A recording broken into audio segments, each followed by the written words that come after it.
కరోడుపతి ఎవరు అనే అంశం మీద మనం మాట్లాడుకుంటున్నాం.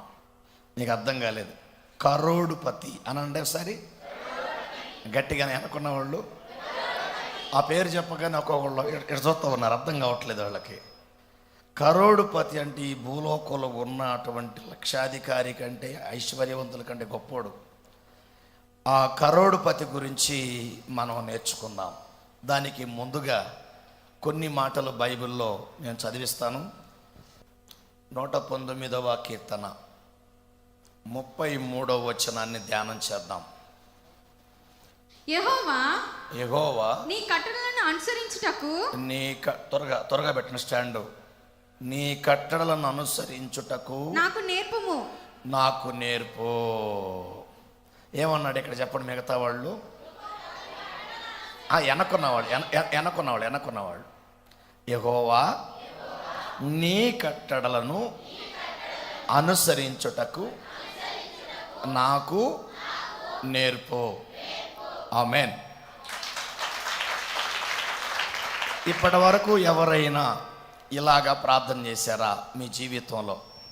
అయ్యా నీ కట్టడలు నాకు నేర్పయ్యా, నీ విధులు నాకు నేర్పయ్యా, వాటిని ఎలాగా అనుసరించాలో నాకు నేర్పయ్యా. చాలామంది నాకు అది కావాలి ఇది కావాలి అని అడుగుతారు. తప్పులేదు, మంచిది. ఎందుకంటే ఆయన దేవుడు, మనం ఆయన పిల్లలం, అడగాలి.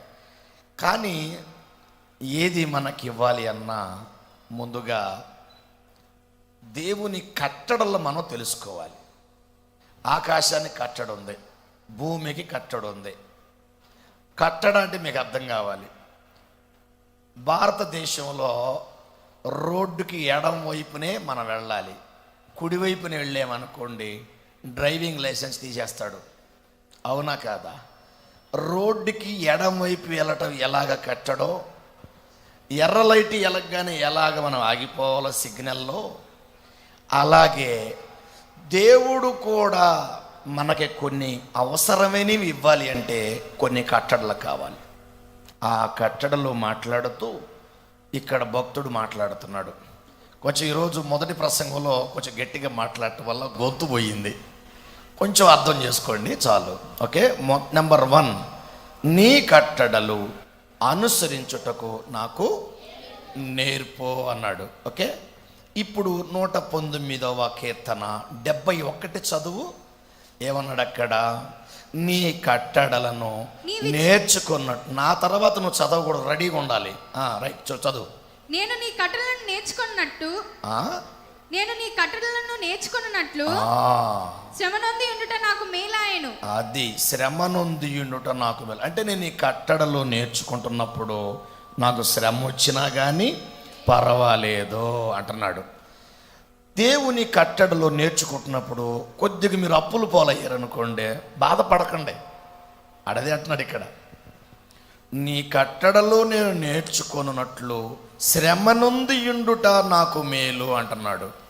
అంటే ఎంత చక్కటి 2 మాటలు వచ్చాయి. ఒకటి, నీ కట్టడలు అనుసరించుటకు నాకు నేర్పు.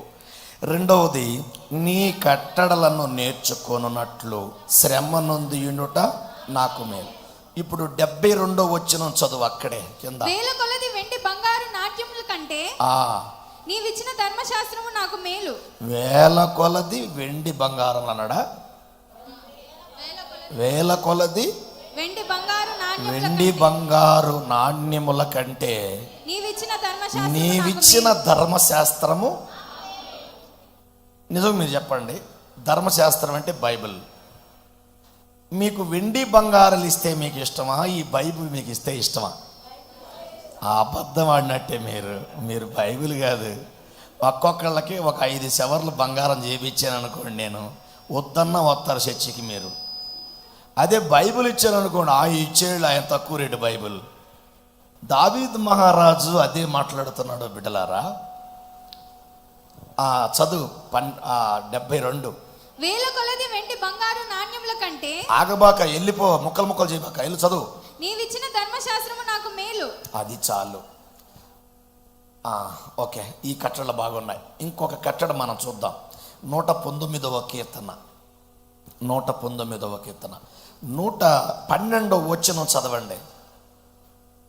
నీ కట్టడలను గైకొనుటకు నీ కట్టడలు గైకొనుటకు నా హృదయమును నేను లోపరుచుకొని ఉన్నాను. ఆమేన్. అది దేవుని కట్టడలు నేర్చుకునేటప్పుడు మనిషికట హృదయం అంట లొంగిపోవాలట, లోబడాలి. దేవుని మాటలు నేర్చుకుంటున్నప్పుడు కొంచెం కష్టంగా ఉంటుంది. అయినా సరే ఏం చేయాలి? లోపరుచుకోవాలి అంటున్నాడు. ఇంతకీ కట్టడలు కట్టడలు కట్టడలు కట్టడలు అంటున్నాడు దావీదు. అసలు ఈ కట్టడల గురించి ఎందుకన్నాడో ఒక్క మాట చూద్దాం, అప్పుడు మనకు అర్థమైంది. 103వ కీర్తన 17వ వచనం చదవండి. ఆయన నిబంధనను గైకొనుచు ఆయన కట్టడలను అనుసరించి నడుచుకొని వారి మీద, యెహోవా యందు భయభక్తులు గల వారి మీద ఆయన కృప యుగ యుగములు నిల్చును. ఆమేన్. చప్పటగట్టి కొడదాం. ఆయన కృప యుగ యుగాలు నిలుస్తుంది. ఆమేన్. ఆయన కృప యుగ యుగాలు నిలుస్తుంది. అందరి మీద నిలబడదు, అందరి మీద నిలబడదు. ఆయన కట్టడలు గైకొని వారి మీద ఆయన కృప యుగ యుగములు నిలుస్తుంది. ఆయన నీతి వారి పిల్లల పిల్లల తరమును నిలుస్తుంది. ఆమేన్. నీకు కాదు, నీ పిల్లలకి, నీకు, నీ పిల్లలోళ్ళ మళ్ళీ పిల్లలకి, అంటే వాడు పెళ్లి చేసుకొని మళ్ళీ పిల్లగని 3-4 తరముల వరకు. ఏమన్నాడు ఇక్కడ? ఏమన్నాడు చూడండి. ఆయన కృప యుగ యుగములు నిలుస్తుంది. ఆయన నీతి వారికి, వారి పిల్లల పిల్లల తరమున నిలుస్తుంది. 2 మాటలు కనబడ్డాయి. అంటే ఆయన కట్టళ్ళ గైకుంటే ఒక్కటి ఏం జరుగుతుంది? ఆయన కృప యుగ యుగములు కూడా నిలుస్తుంది. రెండవది ఆయన నీతి వారి పిల్లల పిల్లల తరమున నిలుస్తుంది అన్నాడు. ఓకే, అంటే కట్టళ్ళ గైకుంటే ఏం జరుగుతుందో 2 చూసాం. 3 చూద్దాం. కీర్తనలు 17వ కీర్తన 14వ వచనాన్ని చూద్దాం బిడ్డలారా. లోకుల చేతిలో నుండి ఈ జీవిత కాలములోనే తమ పాలు పొందిన ఈ లోకుల చేతిలో నుండి నీ హస్తఫలము చేత నన్ను రక్షింపుము. నీవు నీ దానములతో వారి కడుపు నింపుచున్నావు. వారి కుమారులు కలిగి తృప్తి పొందుదురు. ఆమేన్. ఆయన కట్టడలు గైకుంటే 3వదిగా వారి కుమారులు కలిగి తృప్తి పొందుతారు. అంటే కుమారులు కుమార్తెలు పుడతారు, సంతానంతో ఉంటారు. వాళ్ళు ఎవరు? వాళ్ళు ఆయన కట్టడలు గైకునే వాళ్ళకి ఎవరు పుడతారట? కుమారులు. ఆ పుట్టటమే కాదు, ఏమన్నాడు? కుమారులు కలిగి తృప్తి పొందియుందుదురు. ఓన్లీ 91వ కీర్తన దీన్ని ఒకసారి. 91వ కీర్తన 16వ వచనాన్ని చూద్దాం. దీర్ఘాయువు చేత అతనిని తృప్తిపరిచెదను. ఆమేన్. ఆయన కట్టడలు గైకుంటే దీర్ఘాయువు చేత అతనిని తృప్తి పరుస్తాను అంటున్నాడు. యెషయా గ్రంథం 58వ అధ్యాయం తీయండి. యెషయా గ్రంథం 58వ అధ్యాయం 11వ వచనాన్ని చూద్దాం. యెహోవా నిన్ను నిత్యము నడిపిస్తాడు. క్షామకాలమున ఆయన నిన్ను తృప్తిపరుస్తాడు, బలపరచును. నీవు నీరు కట్టిన తోట వలె ఉంటావు. ఎప్పుడు ఉబుకుచుండు నీటి ఊట వలె ఉండేదవు. పూర్వకాలము నుండి. ఆమేన్. ఏమండి? ఆయన కట్టళ్ళ గైకొన్నప్పుడు యెహోవా నిత్యము నడిపిస్తాడు. ఒకటి ఆ రెఫరెన్స్లో ఒకటి. మళ్ళీ క్షామకాలమున ఆయన నిన్ను తృప్తిపరుస్తాడు. 3వది నీ ఎముకలు కూడా బలాన్ని ఇస్తాడు. 4వది నీవు నీరు కట్టిన తోట వలె ఎప్పుడు ఉబుకుచూ ఉండు నీటి ఊటలాగా ఉంటావు. అందుకంటాను, ఎంత డబ్బు ఉందనే కాదు, నువ్వెప్పుడు నీటి ఊటలాగా ఊరుతూ ఉండాల. నిన్నెవరన్నా చూడగానే, మా ఊర్లో జాలిరెడ్డి అని అంటాడు, ఎత్తుగా ఈరోజు కాలేజీ లెక్చరర్గా ఉన్న నా తమ్ముడు వచ్చాడు, మా పద్మారావు. అడగండి, జాలరెడ్డి ఉన్నాడు మా ఊర్లో. ఆయన అంటాడు, అంటే వాళ్ళు హిందూస్ కదా, ఆయన ఒకటే కోరుకుంటాడు, ఒరే మనం ఎవరైనా సరే పొద్దున్న లేచినప్పుడు మనకు ఆ పొట్టోడు ఎదురుస్తే బాగుండరా అంటాడు. అన్ను ఎందుకని అడిగి ఒకసారి, ఎందుకు రెడ్డి గారంటే, అరే ఎప్పుడు నవ్వుతూనే ఉంటావురా నువ్వు, భలే కలిసి వస్తుందిరా నీలాంటి ముఖం చూస్తే అంటాడు. అయితే ప్రియా దేవుని పిల్లరా, దేవుడు అదే అడుగుతున్నాడు, నువ్వు ఎప్పుడు ఉబుకుచు ఉండు నీటి ఊటవలే ఉంటావు. అది ఎప్పుడంటే ఆయన కట్టడల గై కొన్నప్పుడు. ఆమేన్. అది ఆయన కట్టడల గై కొన్నప్పుడు ఎంతగా తృప్తిగా ఉంటావంటే, నెంబర్ 1 చెప్పాడు, యుగ యుగాలు ఆయన కృప ఉంటుంది. నెంబర్ 2 చెప్పాడు, ఆయన నీతి వారి పిల్లల తరమున నిలుచును. ఆ నెంబర్ 3లో వారి కుమారులు కలిగి తృప్తి పొందుతారు. నెంబర్ 4లో దీర్ఘాయువు చేత అతనిని తృప్తి పరిచదు. అంటే తృప్తి అని వచ్చినప్పుడు మీరు ఒక మాట గుర్తుపెట్టుకోవాలి, ఈ లోకంలో కరోడుపతిగా ఉంటే నేను ఐశ్వర్యవంతుణ్ణి, లేకపోతే బాగా డబ్బుంటేనే నేను కరోడుపతిని, వెండి బంగారాలు ఉంటేనే నేను కరోడుపతిని, 4 చెంగులు రాబడి ఉంటే నేను కరోడుపతిని, నాకు మంచి ఉద్యోగం ఉంటే నేను కరోడుపతిని, లేకపోతే నాకు ఎకరాల పంట ఉంటే నేను కరోడుపతిని అని అనుకుంటే పొరపాటు. నీకు తృప్తి లేనప్పుడు ఎన్ని లక్షాధికారివైనా, కోట్లాధికారివైనా, కరోడుపతివైనా అది వ్యర్థం.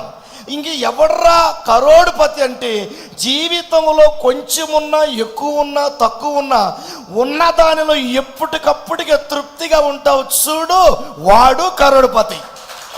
అదే ఏడన్నాడు, అయ్యా నాకు రాజరేఖ వ్యవస్థ అవసరం లేదు, నాకు బంగారం అవసరం లేదు, నాకేం కావాలో తెలుసా, నీ కట్టళ్ళ గైకొంటున్నప్పుడు యుగ యుగాలు నన్ను సంతోషపెట్టే తృప్తి నీ వాక్యంలో ఉంది, నాకు తృప్తి దొరుకుతుంది. అదే అంటున్నాడు, వారు కుమారులు కలిగి తృప్తి పొందుతారు. అంతే, ఆయన కృప యుగ యుగములో నిలుచును వారి మీద, ఆయన నీతి వారి పిల్లల తరమున నిలుచును. దీర్ఘాయువు చేత అతనిని తృప్తిపరిచేదు.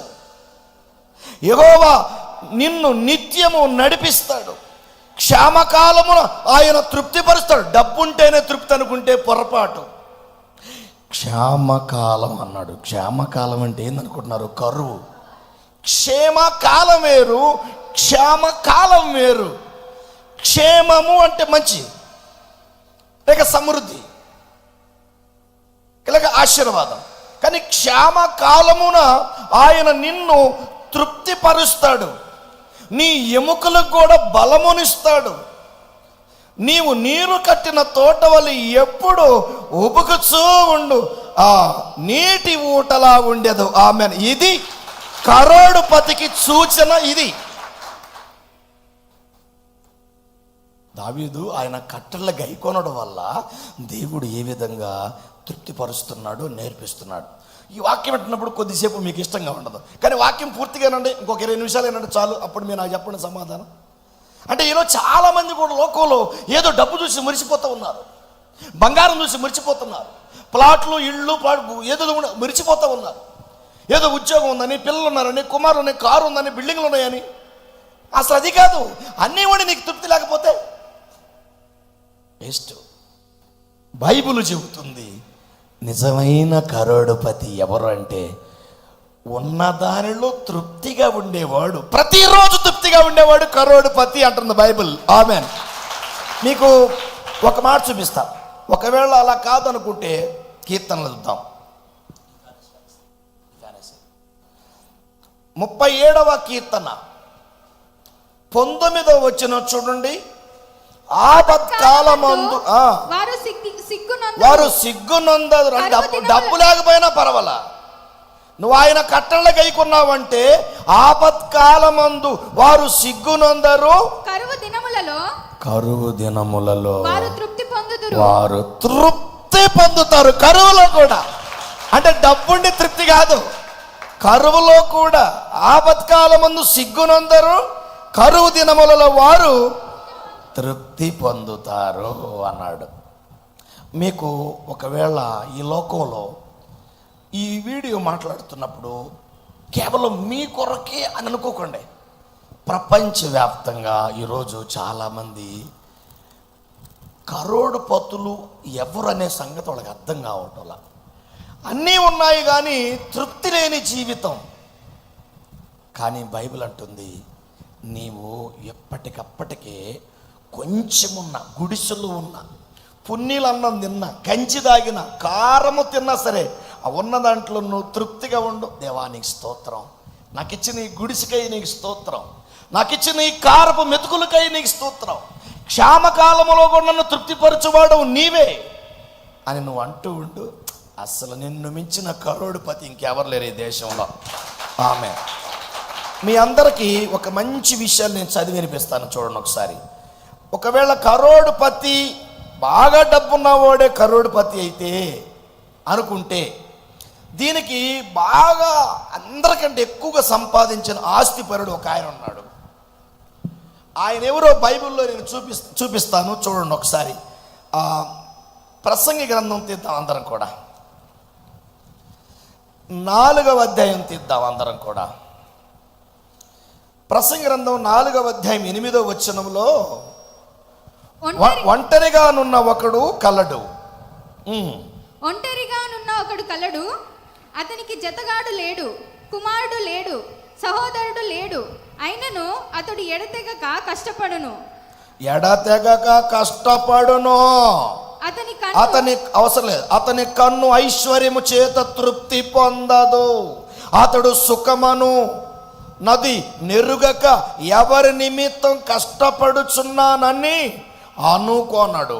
ఇదియు వ్యర్థమైంది, బహు చింత కలిగించును అన్నాడు. అర్థమైంది ఇక్కడ మీనింగ్.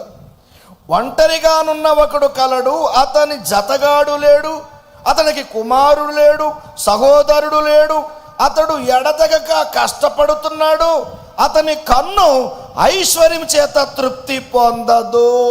అంటే ఐశ్వర్యం ఉండి కూడా, డబ్బుండి కూడా తృప్తిగా ఉండటం లేదు అంటే ఇతడు కరోడుపతి కాడు, కరోడుపతి కాదు. తృప్తి ఉన్న దాంట్లో తృప్తి ఉండాలి. అతనికి ఎవ్వరు లేరు, సహోదరుడు లేడు, కుమారుడు లేడు, కుమార్తెలు లేరు, స్నేహితులు లేరు, అయినా అతడు ఐశ్వర్యం సంపాదించడానికి అతూరపడుతున్నాడు. దేవుడేమో ఉన్న దాంట్లోనే తృప్తిగా ఉండమంటున్నాడు.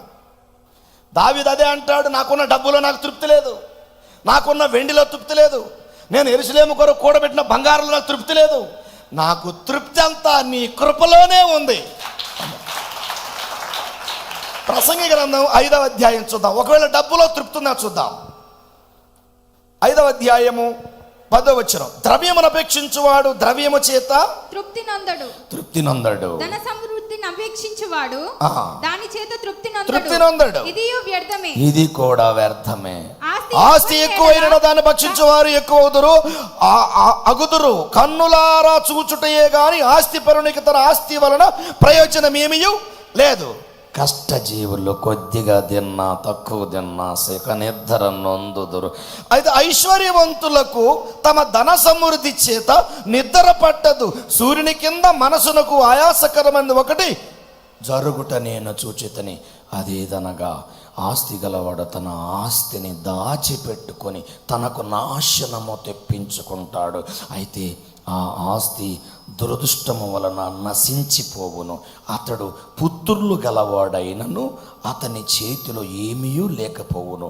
వాడు ఏ ప్రకారంగా తల్లి గర్భంలో వచ్చునో ఆ ప్రకారంగానే తాను వచ్చినట్లే దిగంబరిగానే మరలా పోవును. తాను ప్రయాసపడి చేసుకున్న దానిలో ఏదైనాను చేత పట్టుకొని పోడు. అతడు వచ్చిన ప్రకారంగానే మరలా పోవును. గాలికి ప్రయాసపడి సంపాదించిన దాని వలన వానికి లాభమేమి? ఇది మనసునకు ఆయాసకరమైనదే. తన దినములన్నీ అతడు చీకటిలో భోజనము చేయును.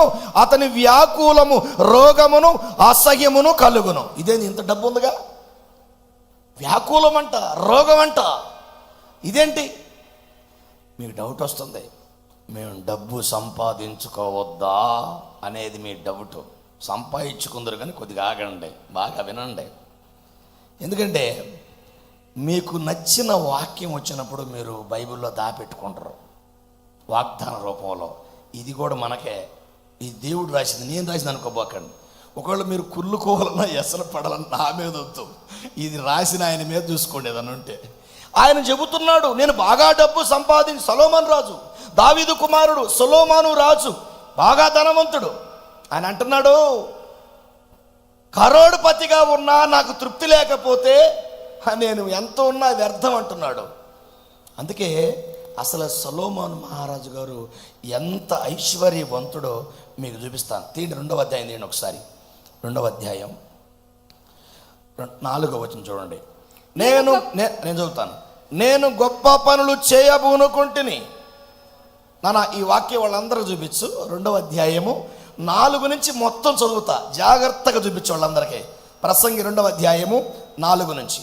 నేను గొప్ప పనులు చేయబూనుకుంటుని, నా కొరకు ఇండ్లు కట్టించుకుంటుని, ద్రాక్ష తోటలు నాటించుకుంటుని, నా కొరకు తోటలను శృంగార వనములను వేయించుకుంటుని, వాటిలో సకల విధములైన ఫలవృక్షములను నాటించితిని.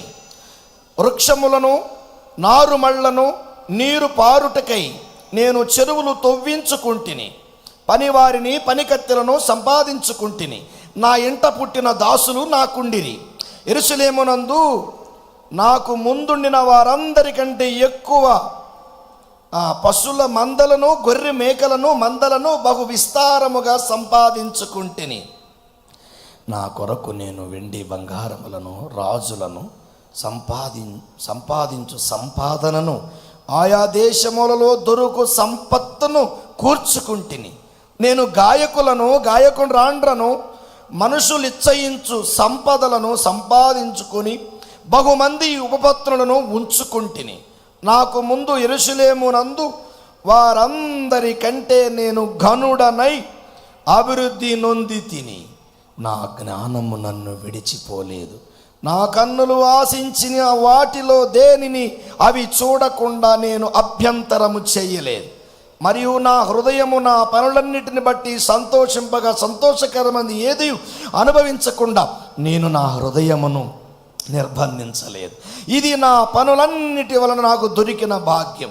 అప్పుడు నేను చేసిన పనులన్నీ, వాటి కొరకై నేను పడిన ప్రయాసమంతయు నేను నిదానించి వివేచింపగా అవన్నీ వ్యర్థముగాను, ఒకడు గాలికి ప్రయాసపడినట్టుగాను ఆగపడెను. సూర్యుని క్రింద లాభకరమైనది ఏది లేనట్టు నాకు కనబడెను. 18వ వచనం. సూర్యుని కింద నేను ప్రయాసపడి చేసిన పనులన్నిటిని నా తర్వాత వచ్చువానికి నేను విడిచిపెట్టవలనని తెలుసుకొని నేను వాటి యందు అసహ్యపడి తిని. ఇదేందండి ఘోరంగా ఉందే. అంటే కరోడుపతి ఎవరు అంటే తృప్తి లేని వాడు కరోడుపతి ఎప్పటికీ కాడు. ఉన్నదానిలో తృప్తిగా ఉండాలి. సొలొమోను అదే చెప్తున్నాడు, ఎంత ఉండేవి తృప్తి లేకుండా. అదే ఇప్పుడు చెప్తున్నాడు చూడండి ఒకసారి 19వ వచనం. వాడు జ్ఞానము గలవాడై యుండునో బుద్ధిహీనుడై ఉండునో అది ఎవనికి తెలియను. అయితే సూర్యుని కింద నేను ప్రయాసపడి జ్ఞానము సంపాదించుకుని నా కష్టఫలమంతటి మీదను వాడు అధికారి అయి ఉండును, అదియును వ్యర్థమే. 20వ వచనం. కావున సూర్యుని క్రింద నేను పడిన ప్రయాసమంతటి విషయమై నేను ఆశ విడిచిన వాడనైతిని. ఒకడు జ్ఞానముతోనూ తెలివితోనూ యుక్తితోనూ ప్రయాసపడి ఏదో ఒక పని చేయును, అయితే దాని కొరకు ప్రయాస పడని వానికి అతడు దానిని స్వాస్థ్యంగా ఇచ్చి వేసి వలసి వచ్చును. ఇది కూడా వ్యర్థమును, గొప్ప చెడుగునై ఉన్నది. సూర్యుని క్రింద నరునికి తటస్థించు ప్రయాసమంతటి చేతను వాడు తల పెట్టు కార్యములన్నిటి చేతను వానికేమీ దొరుకుచున్నది. వాని దినములన్నీ శ్రమకరములు, వాని పాట్లు వ్యసనాకరములు. రాత్రి అందైనను వాని మనసునకు నెమ్మది దొరకదు. ఇంత డబ్బుండి కూడా కరోడుపతిని చెప్పుకొని కూడా నెమ్మది లేదు అంటున్నాడు. ఇది కూడా వ్యర్థమే. 24వ వచనం. అన్నాపానములు పుచ్చుకున్నట కంటే, ఇక్కడ జాగ్రత్తగా వినాలి. ఇక మీరంతా ఒకవేళ ఇప్పుడు దాకా ఈ మాటలు మీకు నచ్చకపోతే ఇప్పుడు వినాలి. అన్నాపానములు పుచ్చుకున్నట కంటే తన కష్టాజీతము చేత సుఖపడుట కంటేను నరునికి మేలుకరమైనది ఏదియు లేదు. ఆమేన్. ఇదియును దేవుని వలన కలుగునని నేను తెలుసుకుంటుని, ఆయన సెలవులేక భోజనము చేసి సంతోషించుట ఎవరికి సాధ్యం? ఆమేన్. ఎంత ఉన్నా దేవుడు అడుగుతున్నాడు, ఉన్నదానిలో తృప్తి పొందు. ఎంత ఇచ్చినా నాకు దేవుడు ఏమి ఇవ్వలేదు అంటూ నువ్వు బతుకుతున్నావు అనుకో, ఇచ్చేవాడు కూడా ఇవ్వటం ఇష్టం ఉండదు. ప్రియ దేవుని పిల్లరా, ఈరోజు మనిషి ఒక పూరి గుడిసెలో ఉన్నవాడు, రోజుకి ఒక 500 సంపాదించుకున్నవాడు చక్కగా పిల్ల పాపలతో సంతోషంగా ఉంటున్నాడు. లక్షలు సంపాదించుకున్న వాడికి ఆరాటం కనబడుతుంది కానీ తృప్తి కనబడటం లేదు. ఎంత గుడ్డోరం అండి. అందుకంటాడు సొలొమోను మహారాజు ఈ సామెతల గ్రంథంలో ఒక మాట రాస్తూ ఏమన్నాడో చదవండి ఒకసారి. ఇప్పుడు మీకు ఇస్తాను అవకాశం. సామెతలు 30వ అధ్యాయము 7 నుంచి 9 వచనాలు. దేవా, నేను నీతో 2 మనవులు చేసుకొనుచున్నాను. నేను చనిపోక ముందు వాటిని నాకు అనుగ్రహింపుము. వ్యర్థమైన వాటిని అబద్ధములను నాకు దూరముగా నుంచుము. పేదరికమునైనను ఐశ్వర్యం చదువుతాను. నాకు దయచేయకుము, తగినంత ఆహారము నాకు అనుగ్రహించు. అయ్యా అన్నం చాలు. ఆమేన్. ఏం కావాలి? అన్నం పెట్టయ్యా. అయ్యా ఒక్క ముద్ద అన్నం పెట్టయ్యా నాకు. ఆ అన్నం కూడా నాకు ఎలాగ తెలుసయ్యా, ప్రతి దినము కూడా నాకు భోజనం కావాలి అని చెప్పేసి నన్ను పేదవాడిగా ఉంచబాక. ఎందుకంటే నేను పేదవాడిని అయితే దొంగతనం చేసి నీకు అవమానం తీసుకొస్తా. ఒకవేళ బాగా ఐశ్వర్యవంతుడైతే గర్వించి యెహోవా ఎవడందునేమో. బాగా సంపాదించిన వాడు 46 సంవత్సరములు బంగారముతో గోడలు కట్టిన వాడు అడుగుతున్న మాట ఇది. అయ్యా నాకు ఇన్ని సంపాదించాను, ఇందాక చూశారు కదా లిస్ట్ అంతా చదివాను కదా. శృంగార వనములు, తోటలు, ద్రాక్ష తోటలు, అంజురుపు తోటలు, పనివారు, ఒక రోజుకి క్రొవ్విన ఎడ్లు 10, మామూలు ఎడ్లు 10, గొర్రెలు 20, మామూలు గొర్రెలు 20, క్రొవ్విన గొర్రెలు 20, నెమళ్ళు. ప్రతిరోజు భోజనం చేశారట. అంత ఐశ్వర్యవంతుడు సొలొమోను మహారాజు అడుగుతున్నాడు. ప్రియమైన దేవుని పిల్లరా, దేవుడు మీతో ఏం మాట్లాడాలనుకుంటున్నాడంటే మీరు ఎప్పుడూ తృప్తిగా ఉండాలని కోరుకుంటున్నాడు. మనమేమనుకుంటున్నామంటే బాగా డబ్బు ఉంటే తృప్తి ఉంటుందని. కాదు. నీకు ఉన్న దానిలో ఎప్పటికప్పుడికి పచ్చగా ఉండు, ఎప్పటికప్పుడికి సంతోషంగా ఉండు. కొంతమందికి ఎంత ఇచ్చినా తృప్తి ఉండదు. ఒకవేళ దేవుడే గనక ఈ సర్వలోకం మొత్తం ఇస్తాను, ఈ భూమి ఎత్తి నేను ఎత్తుని పెట్టుకుంటా ఉంటే అది కనుక మోసే పని అయితే అది కొని పెట్టుకుంటాడు, మిగతా వాడికి ఇటు పక్కనోడికి. అంత స్వార్థపరుడు మనిషి.